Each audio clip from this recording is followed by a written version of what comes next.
Agoy, bakit ikaw? Bakit nagdidi ka? Mga nakay na yan. Alis ka nga. Mga nakay na yan si mami mo. Uy, nagdidi-didi ka pa. Tiguang ka na. Malaglagan yan. Mga nakay na rabang yan si mami mo. Ano yan? Uy, ano? Alis ka, Garfield. Alis. Uy, uy, uy, uy, uy. Kaya pala naglapit-lapit kasi mong mami, kaya magdidi ka pala. Alis ka nga. Mga nakay na yan si mami mo. Ano man yan? Mga nakay na yan, katanda-tanda mo na. 4 months ka na, nagadidi ka pa rin. Ano yan? Katanda-tanda mo na, nagadidi ka pa rin. Mga nakay na yan mami mo.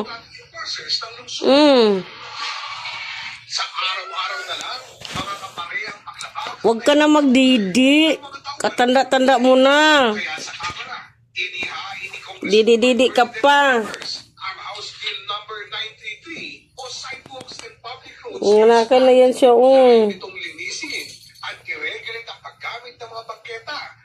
Huwag ka na magdidi.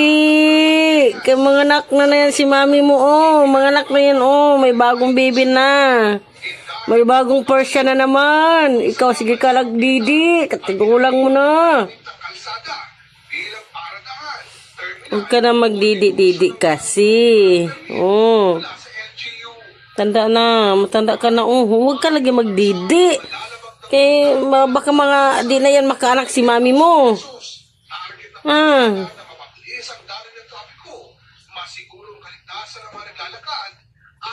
Garfield. Ikaw talagang pusa ka. Katanda-tanda mo na, nagadidi ka pa rin. Si mami mo, malaki na yan, mag-anak na yan. Sige na. Labas mo na mga baby mo. Kayo, ang matanda nagadidi. Para sa GMA Integrated News, Oscar Oida nakatutok, 24 oras. Natuntun sa kanyang pinagtataguhan sa Caloocan ang mga isakot sa karnapin sa Bulacan. Naulihan siya ng baril sa gitna ng operasyon. Nakatutok si John Consulta. Exclusive. Ito, pasok kayo, kasi tignan dito. Walang kawala ang 28 anyos sa suspect ng mukor na sa Brigataguan sa Caloocan City. Inaresto ka namin sa salang karnaping. Sa gitna ng pagkabasa ng wahalan sa suspect, may nadiskubre pa ang Highway Patrol Group Bulacan. Sir. Positive, sir.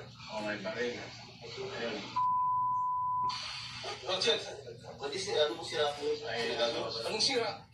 Na-recover sa tagiliran ng suspect ang isang kalibre 22. Ito po ay nangyari po sa Barangay 176 Pangasilang, Caloocan City, kung saan through the effort or intel-driven operations of your PNP-HPG at sa tulong na rin po ng ating confidential agent na pag-alaman yung lokasyon po or kung saan po naninirahan ito pong target ng ating pong operation. Ayon sa HPG, matagal nang hinahanap ang suspect dahil sa patong-patong na reklamo sa panganganap sa Bulacan. Traditional carnapping wherein talagang lalapitan niya yung driver ng isang sasakyan, makamotor man to or 4 wheels, tututukan niya ng baril at doon niya nakukunin itong sasakyan. Huwag ka na magdidi kayo. Naga-libor na si mami mo. Naga-libor na. Yung kanilang sasakyan at dali-dali niya na itong Mami kat mo. kinakarnap. Si mami kat mo, naga-libor na. Huwag ka na magdidi-didi. Tanda-tanda mo na, gadidi ka pa rin. Nakunin ang pahayag ng suspect na nakakulong na sa Police Detention Facility sa Bulacan. Para sa GMA Integrated News, John Consulta, nakatutok 24 oras. Good evening mga kapuso, showered with so much love. Si Kapuso Primetime Queen Marian Rivera na nagdiriwang ng kanyang kaarawan. Nagalibor na kasi siya. Celebration niya with friends and family. Nagalabas na yung panubigo niya. Makichika kayo, break it up. Happy Marian Day! Ipinagdiriwang today ni Kapuso Primetime Queen Marian Rivera ang kanyang 41st birthday. Apaw ang birthday greetings kay Yanyan sa social media. Ang kanyang mister na si Kapuso Primetime King Dingdong Dantes nag-post sa IG ng photo nila na magkayakap. Short but sweet din ang caption, saying, "Happy birthday, my love." Itong weekend, nagkaroon ng back-to-back comeback celebration si Marian with family and friends. Sa kanyang advanced birthday brunch, spotted ang Dantes Squad. Present din ang kanyang mommy Abby at Lola Iska, pati na ang iba pang family and relatives. Pati mga kaibigan, kasama si GMA Integrated News Senior Vice President Oliver Victor Amoroso. Nag-share rin ng sweet kiss ang Dongyan, na sabay din nag-blow ng candle for their double celebration. Kinagabihan may birthday bash din si Yan, kasama naman ang kanyang mga kaibigan. Naroon din syempre si Dong, ang my loves niyang si Bubay, ang kanyang black team at iba pang kaibigan. Party under the stars daw ang style inspo at syempre may pink flowers na favorite niya. Sabi ni Marian, napuno raw ang kanyang celebration with good vibes, love, and laughter na definitely one for the books. Tagsa ang birthday greeting sa comment section at kabilang sa mga bumati, si Heart Evangelista. Aubrey Garampel, updated showbiz happening. Buhay na naman ang Chacha. Isinusulong sa Kamara ang pag-amyenda sa konstitusyon para linawin nila ang salitang forthwith kaugnay sa pagsasagawa ng impeachment trial. Nakatutok si Tina Anriban Perez. Nalilito ba kayo sa kahulugan ng salitang forthwith na nakalagay sa saligang batas kaugnay sa agad-agad na pagsasagawa ng impeachment trial ng Senado? Para mas maging malinaw ang kahulugan nito at iba pang nakakalito umanong provisyon sa konstitusyon, isinusulong ni House Deputy Speaker Ronaldo Puno ang pag-amyenda sa konstitusyon sa pamamagitan ng Constitutional Convention. Nabanggit lang natin ng forthwith kasi nandyan lahat ng kontrobersya ngayon. Ano ba talaga ibig sabihin ng forthwith? Sige na, ere ka na. Nasa diksyonaryo, teka, may mali yata ang diksyonaryo. So, ngayon, magka-adjust pa yung diksyonaryo ngayon.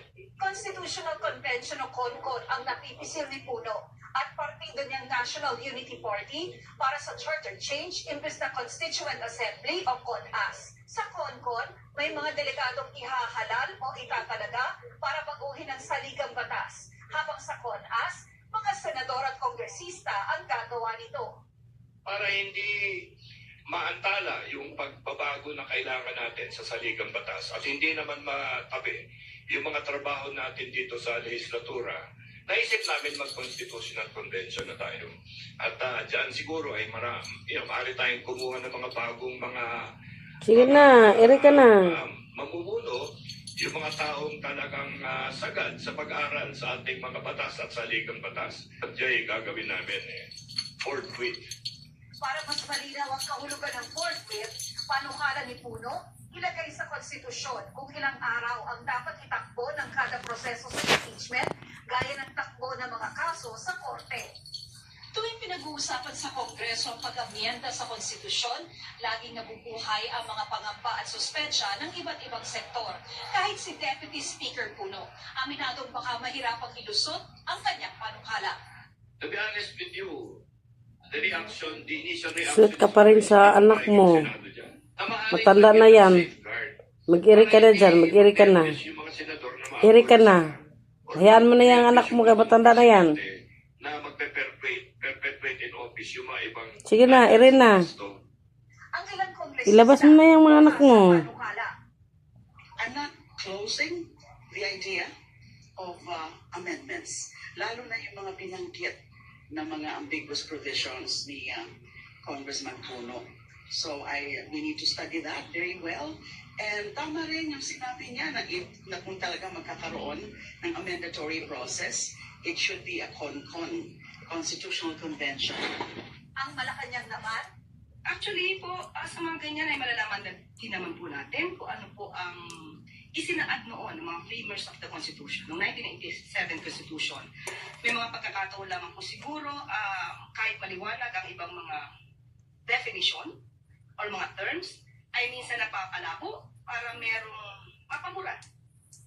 At sa ngayon po ay hindi pa po masasabi ng palasyo at ng Pangulo kung ano magiging reaksyon dahil hindi pa naman po nakikita ang detalye na gagawin patungkol po dito. So, kung ito naman po ay Sweet kaya mag-ina, sweet talaga yan sila.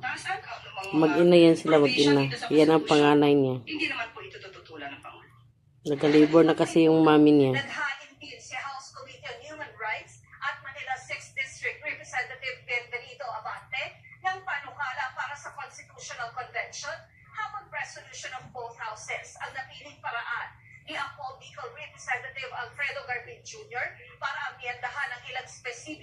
provisyon ng konstitusyon.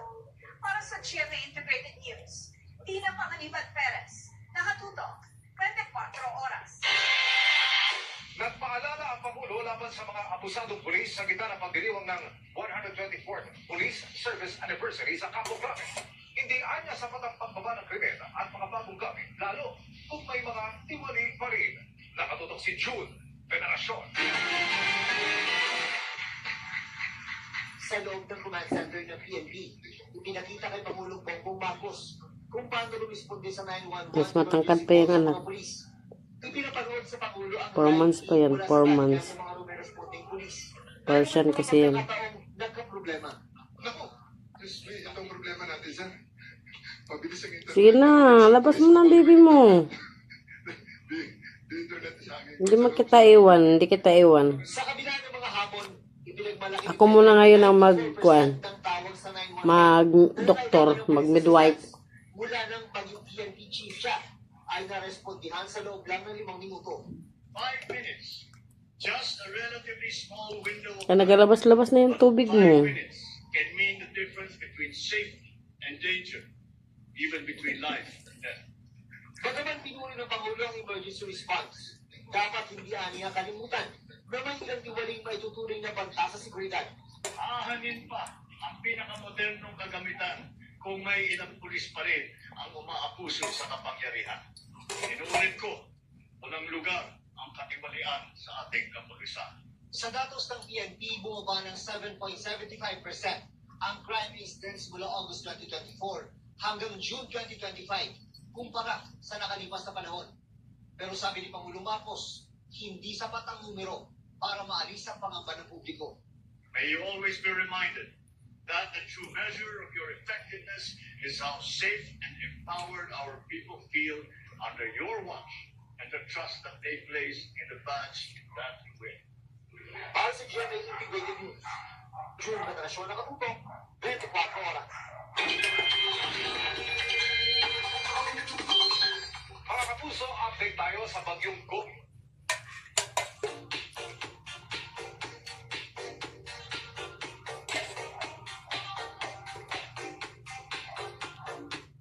Sa bagyong Goryo na lumakas at nasa typhoon category na. Ang epekto niyan sa lagay ng panahon, yakatid ni Amor La Rosa ng GMA Integrated News Weather Center. Amor! Salamat kanina mga kapuso. Posibleng lumakas palalo sa mga susunod na oras ang bagyong Goryo bago po ang inaasahang landfall o pagtama nito sa lupa. Huling namataan ng pag-asa ang sentro ng bagyong Goryo. Diyan po yan sa layong 440 kilometers silangan po ng Itbayat, Batangas. Taglay po nito ang lakas ng hangin na abot sa 120 kilometers per hour at yung pagbugso po niyan nasa 150 kilometers per hour. So malakas sa bagyo po ito. Kumikilos po yan pa west-northwest sa bilis naman na 25 kilometers per hour. Sa inilabas sa track po ng pag-asa, magtutuloy-tuloy po yung pagkilos ito palapit dito sa bahagi po ng Taiwan kung saan ito posibleng mag-landfall o tumama. Bukas po yan ang umano o di kaya naman po sa hapon. Saka po yan tuluyang lalabas na ng Philippine Area of Responsibility. Maaring sa hapon din o kaya naman po ay sa gabi. Depende po yan kung mapanatili po nito yung taglay na bilis o ito po ay kung magkaroon po ng pagbagal sa pagkilos yan. Kaya patuloy po natin i-monitor. Habang lumalapit po itong bagyong Goryo, dito po yan sa Taiwan, posible pong mahagip nung malakas na hangin itong bagyong Goryo, itong bahagi po ng extreme northern Luzon. Kaya po ang pag-asa, nagtaas na po ng signal number 1 dyan sa Batanes. Bukod po sa malakas Lapit na yan, malapit na. mga pagbulan, malalaking alon Lapit din na yan po ang magkuhan. maranasan dyan. Labas Kaya yung baby niya. delikado po yan sa mga sasakyang pandagat. Sa iba pang bahagi ng ating bansa, dahil nga po medyo malayo po, no, ito pong bagyong Goryo dito po sa ating landmass, nandito po yan sa may taas sa bahagi, sa may dagat lang po. Hindi po gaanong ramdam dito sa atin, malaking bahagi ng bansa, yun direct ang epekto ng bagyo. Pero dahil po dito sa habagat at pati na rin po sa localized thunderstorms, may chance pa rin po ng mga pag-ulanan sa ilang lugar. Base nga sa datos ng Metro Weather, ngayong gabi may chance po ng ulan dito po yan sa may Batanes and Babuyan Islands, pero din sa ilang bahagi pa po ng Cagayan Valley, pero din dito sa may mga kalat-kalat na ulan din po sa ilang lugar po sa Central Luzon, Metro Manila, Southern Luzon, ganoon din po dito sa ilang bahagi po ng Visayas at ng Mindanao, pero mga panandalian lang Alam po siguro ng bukas na umaga, kapatid yung niya mga na maglabas na yung ulan po ng bagyong Goryo. kapatid niya. Ramdam na po yan dito sa may extreme northern Alam Luzon. siguro niya maglabas ng kapatid niya, okay. Para nakaabang siya doon sa bilahan ng mama niya. Ibig sabihin po yung mga kapuso, heavy to intense at yan po meron din po mga torrential o yung matitindi at halos tuloy-tuloy na mga pag-ulan. Sweet Yan po kayong talagang anak. sako po niyan. Itong bahagi po. Ginaalalayan niya yung mama. Pinakamalapit Very dito sa good. ating That's Bagyong good. Goryo. Sa iba pang bahagi ng bansa, may chance rin po ng ulan. Pero yan po ay dahil po again sa baga at sa thunderstorms dito po yan sa Europa, ganun din sa Western Visayas at pati Mapakiyok sa ibang na ang bahagi phone na po lang. ng Mindanao, lalo na po sa western portion. Huwag ka na magdidi. Bahagi na po ng ating bansa. Ang posible po makaranas Maglibor na yung mami mo. Maglibor na. Ano man yan? Luzon, ganun din Nagalibor ng mami mo. Nagadidi ka pa. pati na rin po sa Bicol Region. Baka maubusan ng milk ang mami mo. Uy, maubusan ng milk yan. Na, maglabas yung mga kapatid mo. Wala ng milk. Kinaubos. Uy. Visayas ay pati rin po sa Canada and Huwag ka na magdidi. Gawin kitang kuwan ngayon. Nagalibor na yung mami mo. Nagadidi ka pa rin. So yun po pwede pong mainit pa ang panahon, maalinsangan, pero bagang tanghali tataas po ang chance ng ulan at posible pong magkaroon ng thunderstorms sa hapon o gabi gaya po ng naranasan Huwag ka na magdidi. Ha? Yan muna ang Kaya matanda ka na. Ako po si Amor La Rosa para sa GMA Integrated News Weather Center. Maasahan anuman ang kalawang. Nagalibor na yung mami mo. Siyempre na ng mga classroom sa bansa ang wala sa kondisyon ayon sa pag-aaral ng Second Congressional Commission on Education. Palabas na yung kapatid mo. Lumabas din mas magandang magpatayo ng classroom sa mga contractor ng DPWH kumpara sa halaga ng mga dinotonate ng pribadong sektor. Nakatutok si Mark Salazar. Garfield. Garfield. Hindi talaga makuha nitong Garfield na to. Magdidi talaga. Sabing hindi magdidi. Nagadidi pa rin tigulang ay. Sa dalawang standard classroom at 6 na makeshift classroom sa sobrang lala ng Sabi kong wag magdidi ba? Ano man yan? Huwag ka magdidi. Kaya maglabas yung mga kapatid mo. Maubusan ng gatas. 5,000 classrooms ang backlog. Anak na yung mami mo. Nagadidi ka pa. Aabuti ng 5 dekada bago nila mahabol maipatayo ang mga ito. Mabagal kasi ang building rate. Halimbawa, noong isang taon, 847 classrooms lang ang nakatayo. 165,000 classrooms ang kulang ayon sa DepEd. Pero hinala din po namin na mas marami pa dito ang kakulungan. Ayon sa EDCOM report, 5.1 million ang IEL learner. Nagaano yan sa makong baga, parang ginasuportahan niya yung mama ba? Sa sakit. Kung saan may double shift o triple shift Ayaw. ang mga estudyante. Bayaan mo. Libo pa kaya ang Sakit ba yung maglibor? siksikan Kung ito po ay sinuma po natin in peso value, lalabas po almost 413 billion ang kailangan po natin. Ayon sa EDCOM 2, malamang na sa 413 billion ang kailangan. Dahil wala pa sa nakwenta ang pagkumpuni sa Magdidi talaga o. Gahig ulo talaga ng matanda na to o. Katanda-tanda na, nagadidi ka pa rin. Sabing wag kang magdidi ba? Wag ka na magdidi. Katigulang ka na. Mga anak na yung mami mo. Paglabas sa mga kapatid mo, wala nang gatas. Wala nang gatas. Kinaubos mo na. And siguro po, a real mapping out of all of the condemned buildings that are still being used and also a projection of the timeline of their condemnation so that we could match our investments to also replace those classrooms. Lumabas sa pagdinig ng Senado na nasa DPWH na pala ang pondo at responsibilidad. Nagalibor na yan si mami mo. Sige ka didi-didi. At nainis si Senador Loren Legarda sa taas ng presyo ng mga kontratista ng DPWH kumpara sa mga kontratista ng private sector na nagdodonate ng classroom. Sa private donor, 20,000 lang per square meter, habang 36,000 sa mga kontratista ng DPWH. For the life of me, almost double. So, the backlog in classrooms, it will be halved with the budgets that we have. Makakalahati po kung yung contractors ng pribadong sektor na donors nila ang gagawa. Diiba na natin yung mga 36,000 kung meron palang halimpulan sa quality po na 20,000. Yung pagwawaldas ng pera sa edukasyon dapat walang puwang sa lipunan natin. Dahil hindi lang eskwelahan ang ianakawan, kung hindi pangarap ng mga kabataan at mga pamilya na nag-aangad lang na may anak silang makapagtapos. Magbubuo ng technical working group ang Senado para himayin ng mas masinsin ang problemang ito.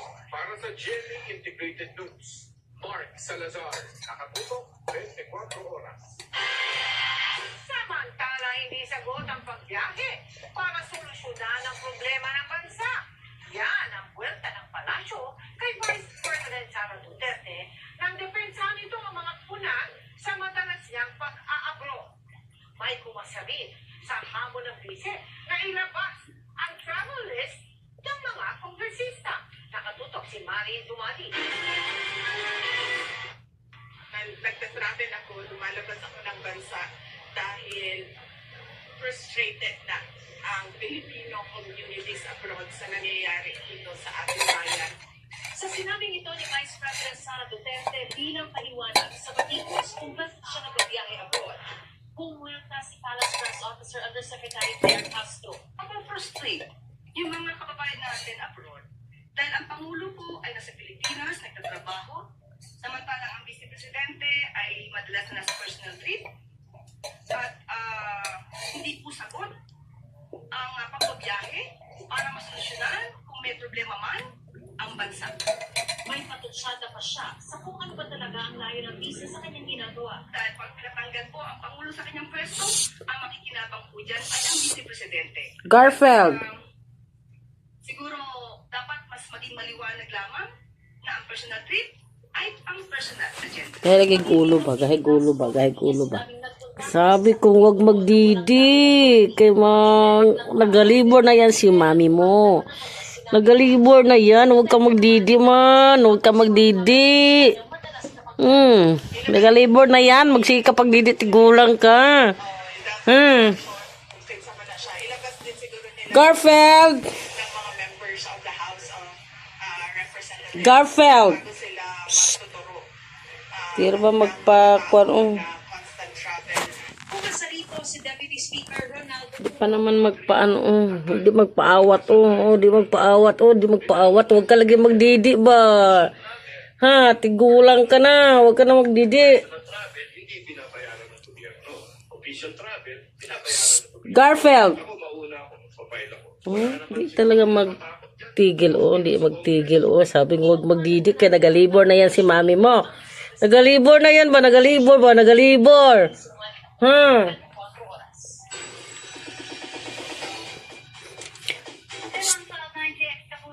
Tanda na to, nagadidi pa.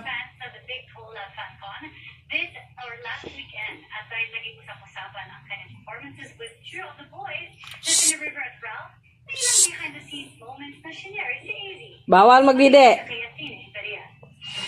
Nagalibor na yan si mami mo, nagalibor na. 2 days after ng success ng The Big Collab FanCon ng PBB Celebrity Collab ex-housemate sa Araneta, on the high pa rin daw si fourth big placer and sparkle artist AZ Martinez. Nagalibor na yan si mami mo. Support sa kanya ng fans and loved ones. Hala ka sa didi. Also went out of her comfort zone para sa tango number nila ng kadungo niya na si River Joseph.